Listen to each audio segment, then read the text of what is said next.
Assalamualaikum warahmatullahi wabarakatuh. Alhamdulillahi rabbil alamin. Wassalatu wassalamu ala asrafil anbiya'i wal mursalin sayyidina wa maulana Muhammadin wa ala alihi wa sahbihi ajma'in. Asyhadu an la ilaha illallah wahdahu la syarika lah wa asyhadu anna Muhammadan abduhu wa rasuluhu la nabiyya ba'dah. Para pemirsa Fikrul Mustanid Channel yang dimuliakan oleh Allah di mana saja berada, sungguh bahagia dapat kembali menyapa Anda dalam program Inspirasi Bulan Suci Menuju Jalan Ilahi. Hari ini dalam bulan Ramadan yang merupakan bulan yang dimuliakan Allah, kita berharap semoga Allah SWT memberikan ridho kepada kita, diterima puasa kita. Di belakang saya ada target atau yang namanya arrow atau archery target dari panahan. Ada nomor 4, 5, 6 dan tengah nomor 10. Kira-kira apa yang kita bahas?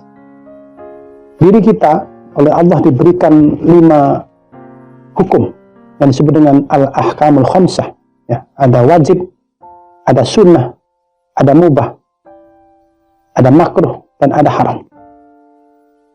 Seseorang yang akan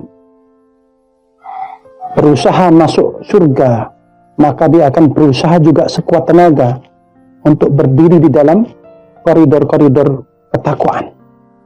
Maka ketika Umar bin Khattab ditanya, "Ya Umar, jelaskan aku tentang takwa."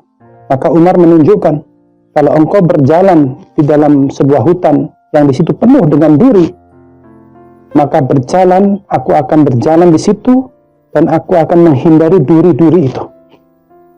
Maka dalam kehidupan ini, duri-duri kemaksiatan, duri-duri kedosaan senantiasa ada.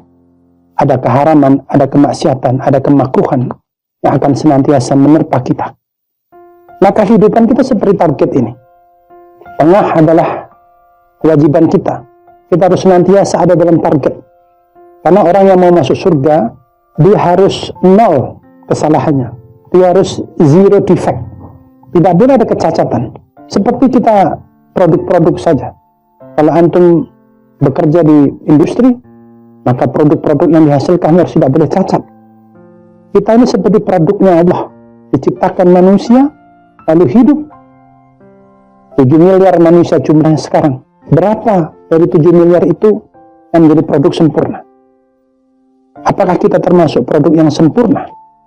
Sehingga ketika kita dikembalikan kepada Allah, kita akan tidak ada kecacatan. Atau kita termasuk pribadi yang punya cacat, baik itu cacat yang dalam bentuk kedosaan, cacat kita melakukan kemaksiatan. Maka ketika kelak nanti kita ada di yaumul akhir, kecacatan itu diganti dulu, dibersihkan oleh Allah. Pembersihannya tentu pembersihan yang luar biasa. Masukkan kita dalam neraka sebentar, lalu dimasukkan ke dalam surganya Allah. Ini semuanya adalah upaya kita untuk senantiasa dalam target hidup kita. Jangan sampai kita memanah dalam kehidupan kita, beraktivitas ada di dalam ruangan di luar target kita ini.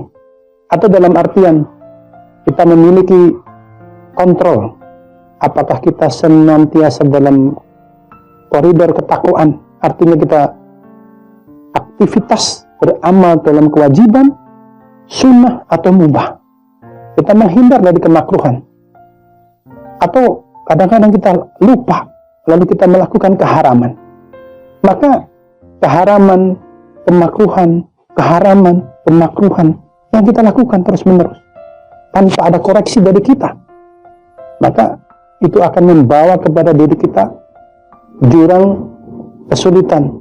Di yaumul akhir akan dihisab. Maka coba renungkan, kawan-kawan sekalian, para pemirsa Fikrul Mustanid Channel, para sahabat. Umar bin Khattab misalnya, setiap hari sebelum dia tidur, dia hisab dulu dirinya, dihitung dulu, amaliyah saya hari ini berapa banyak yang haram, berapa banyak yang halal, berapa banyak yang makruh. Ataukah kita hanya berada dalam kemubahan, kehidupan kita hanya tidur, nonton TV, yang mubah-mubah saja. Padahal kita tentu ingat, Allah SWT berfirman, wal asri, innal insana fi khusr, illa alladhina amanu wa amilu salihat wa tawasaw bil haqq wa tawasaw bis sabr. Allah menciptakan manusia demi masa, sungguh manusia dalam kerugian. Jadi kita ini rugi kalau kita hidup tanpa melakukan apa-apa. Kalau Allah panggil nyawa kita, itu sudah rugi kita. Maka agar tidak merugi, apa yang dilakukan? Illal ladzina amanu. Nomor satu, dia harus beriman. Yang kedua, wa amilus shalihat, lakukan amal soleh. Dan ketiga, tawasau bil haq, menyampaikan seruan dakwah. Dan yang ketiga, tawasau bis sabar. Kita harus bersabar dalam menghadapi perubahan masyarakat. Kita boleh berdakwah, kita melakukan sesuatu, tapi butuh kesabaran, butuh ketenangan dalam diri kita untuk senantiasa menunggu apakah perubahan terjadi atau tidak.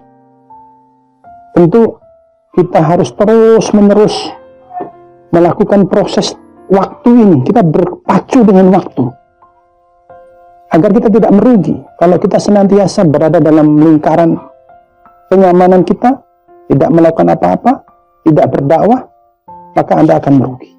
Maka insya Allah kalau kita senantiasa ingat pesan tentang zero defect ini atau cacatan dalam diri kita, maka pemirsa Fikri Muslimin Channel, kita berdoa bermunajat pada Allah agar kita tergolong orang-orang yang beruntung, bukan tergolong orang-orang yang merugi, sebagaimana dalam surah Al-Asyr tadi.